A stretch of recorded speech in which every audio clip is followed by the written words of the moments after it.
fantastic. Hi, Clint. Good. How you doing? Pal, I'm good. I'm good. How are you doing? I'm not doing too bad. You are not doing too bad. You're fantastic. So you are...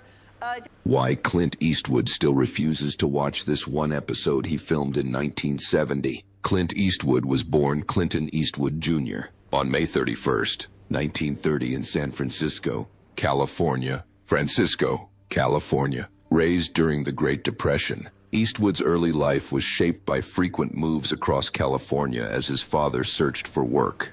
These formative years instilled in him a strong work ethic and quiet resilience that would later come to define his screen persona. After high school, he held various odd jobs, from lumberjack to gas station attendant, before being drafted into the U.S. Army during the Korean War. It was while stationed at Fort Ord that Eastwood began to rub shoulders with aspiring actors and found himself drawn to the world of performance.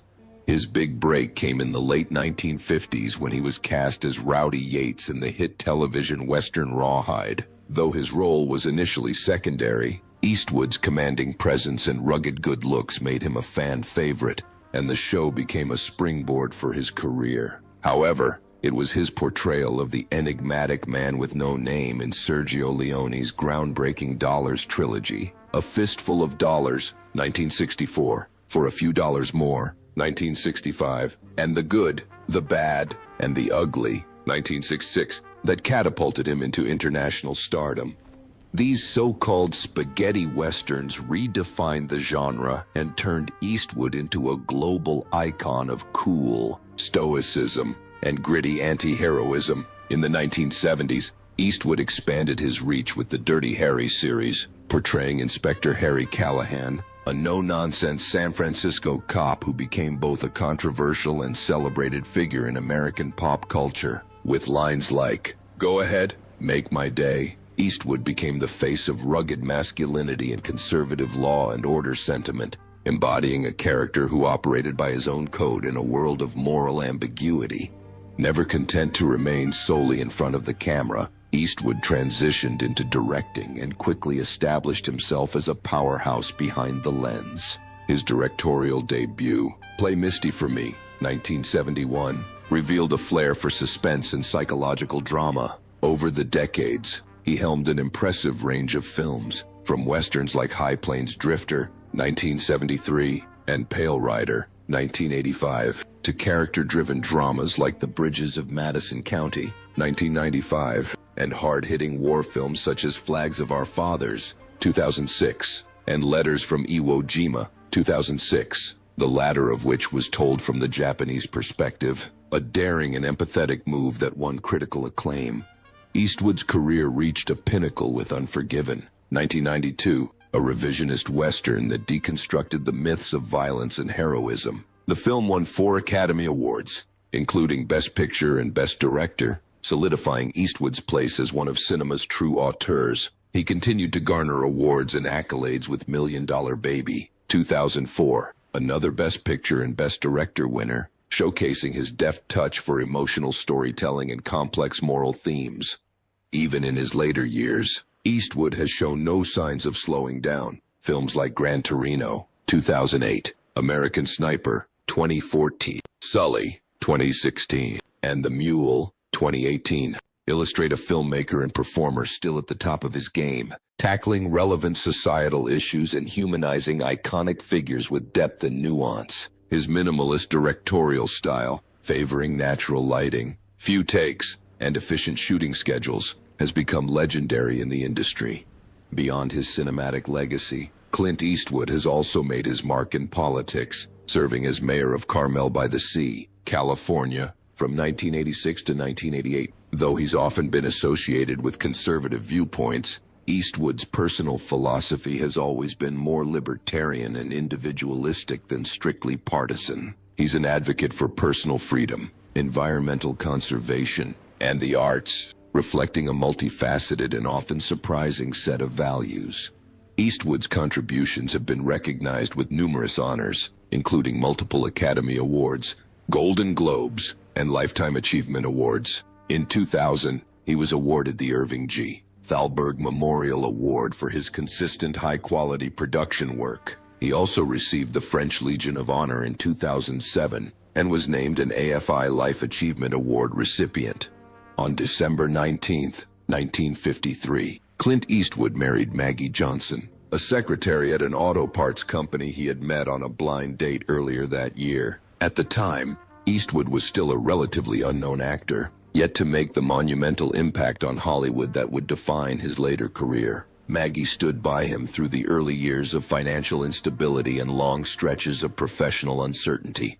Their marriage lasted over 3 decades, during which Eastwood's fame grew astronomically. The couple had 2 children together, Kyle Eastwood, born in 1968, who would go on to become a respected jazz musician and composer, and Allison Eastwood, born in 1972, who followed in her father's footsteps into the film industry as an actress, director, and producer.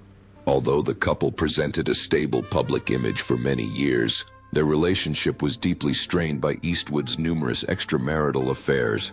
After a long period of estrangement, they separated in 1984, and the divorce was finalized several years later. Reports at the time suggested that Maggie Johnson received a divorce settlement ranging between $25 million and $30 million, a figure reflective not only of Eastwood's immense wealth, but also the high-profile nature of their union. Even before his formal separation from Johnson, Eastwood had been involved in a significant and long-term extramarital relationship with Roxanne Tunis, a stuntwoman and dancer, which began in 1959 and lasted until around 1973. Their affair was conducted with a level of discretion befitting Eastwood's rising stardom, but it was no less significant. In 1964, the couple had a daughter, Kimber Lynn Eastwood, who was kept out of the public eye for many years. For a time, even the existence of Kimber was not widely known, and she was raised quietly by Tunis, with minimal public acknowledgement from Eastwood. Although he reportedly supported her privately, Kimber would eventually become involved in the entertainment industry herself, working as a makeup artist and producer.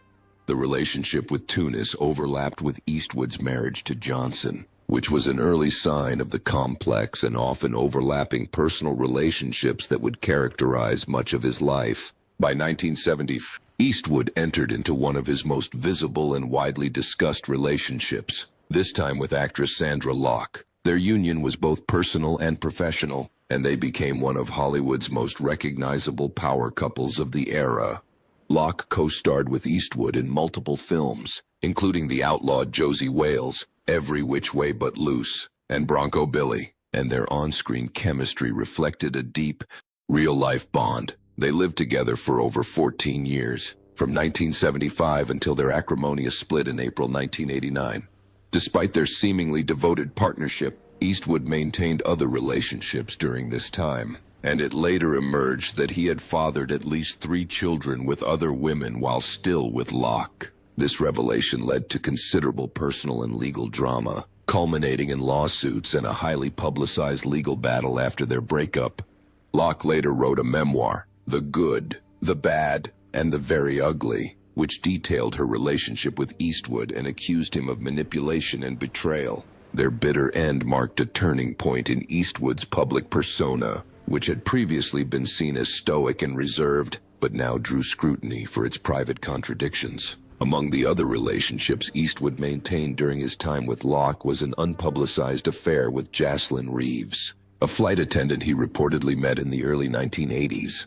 Their relationship remained secret for many years, and neither was a public figure at the time, allowing the affair to stay below the radar. From this relationship, Eastwood fathered 2 more children, Scott Eastwood, born in 1986, and Catherine Eastwood, born in 1988. While Reeves raised the children largely out of the public spotlight, Scott would later step into Hollywood in his own right, becoming an actor known for roles in The Longest Ride, Pacific Rim, Uprising, and Suicide Squad.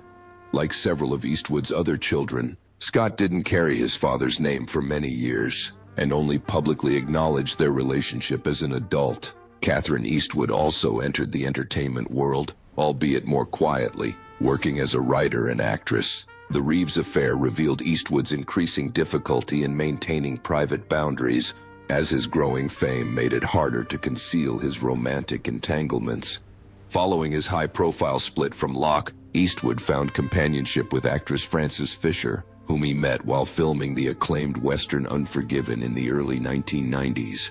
Their relationship, though shorter than his previous ones, was no less significant. Fisher, an established actress with a strong screen presence, became an important partner during a creative high point in Eastwood's career. Together they had a daughter, Francesca Eastwood, born in 1993, who would go on to appear in television and film and gain further recognition through reality TV. Though Eastwood and Fisher eventually went their separate ways, they remained publicly cordial and have occasionally appeared at events together with their daughter. In a rare step toward traditional commitment, Clint Eastwood married again, this time to Dina Ruiz, a former television news anchor, on March 31st, 1996. This union marked his second marriage and was seen by many as a surprising turn for the actor, who had long cultivated a reputation as an independent and somewhat solitary figure. Dina, who was 35 years his junior, brought a different energy to Eastwood's life, and their marriage was widely covered in the media. That same year, they welcomed a daughter, Morgan Eastwood, born in 1996. For a time, the family presented a stable and relatively modern dynamic, appearing together in public and participating in various projects, including a reality show, Mrs. Eastwood and Company, which aired in 2012 and showcased the Eastwood family's life behind the scenes. However, the marriage began to falter, and by August 2013, Dina revealed that she and Eastwood were living separately.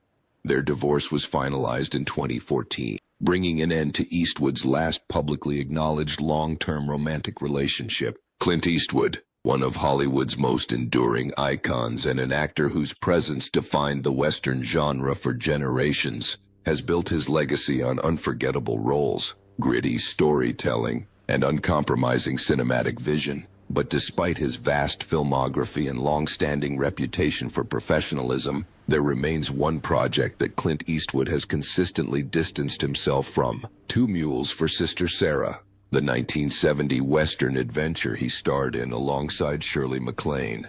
To this day, Eastwood refuses to rewatch the film, and the reasons go deeper than mere artistic dissatisfaction. They touch on clashing egos, creative disillusionment, and a profound discomfort that lingers even decades later. At the time the film was shot, Eastwood was still in the early stages of transitioning from his man-with-no-name spaghetti western persona to becoming a fully fledged Hollywood leading man. He had already proven himself with Sergio Leone's trilogy, and Two Mules for Sister Sarah was intended to further cement his rising star power. Set during the French intervention in Mexico, the film tells the story of a cynical mercenary, Hogan Eastwood, who rescues and accompanies a mysterious woman, Sister Sarah MacLaine, on a perilous journey filled with revolutionaries, danger, and deception. On the surface, the project seemed like a perfect fit for Eastwood. It combined his rugged persona with an offbeat twist, offering a western laced with comedy and intrigue. However, from the moment filming began, Eastwood reportedly felt a growing sense of unease. The source of much of this discomfort was his co-star, Shirley MacLaine, an outspoken and deeply involved actress whose working style clashed dramatically with Eastwood's laid-back, instinctual approach to acting. While Eastwood preferred a minimalist, no-nonsense method, relying on quiet intensity and subtle facial expressions, MacLaine was more theatrical, assertive, and prone to challenging the director's choices. Their personalities collided on set, leading to frequent disagreements, and what Eastwood would later describe as one of the most difficult working relationships of his career. He once referred to the experience of filming Two Mules for Sister Sarah as unpleasant, which, for the famously restrained Eastwood, speaks volumes. The tension between Eastwood and MacLaine wasn't the only problem. Eastwood was also disillusioned with the tone and direction of the film. Directed by Don Siegel, who would later become one of Eastwood's most trusted collaborators, the film attempted to blend traditional Western tropes with a quirky, almost comedic undertone. While Siegel managed to coax some strong performances and visually dynamic scenes, Eastwood felt the movie lacked the grit and moral complexity he gravitated toward. Even worse, the film's big twist, that MacLaine's nun was, in fact, a prostitute disguised as a sister, came off as contrived and undermined the emotional stakes. Eastwood believed the story veered too far into implausibility, and the film's lighter tone didn't sit well with his personal taste for stark realism. Another reason Eastwood has been reluctant to revisit Two Mules for Sister Sarah is the way it represented a period of transition in his career that he has since tried to distance himself from.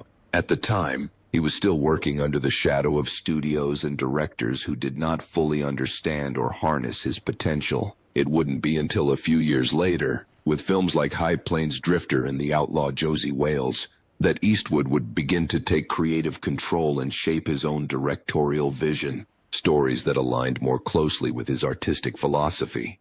In retrospect, Two Mules for Sister Sarah became a symbol of a time when he was a hired gun, rather than the auteur he would become, and watching it today might remind him of the frustrations and compromises of that era. Over the decades, Clint Eastwood has rarely commented on the film, and when he has, his words have been noticeably restrained, even chilly. Unlike some of his other westerns, many of which he revisits or references with pride, Two Mules for Sister Sarah is conspicuously absent from retrospectives, interviews, or director's commentaries. His silence speaks to an unresolved discomfort, a chapter he seems to consider best left closed.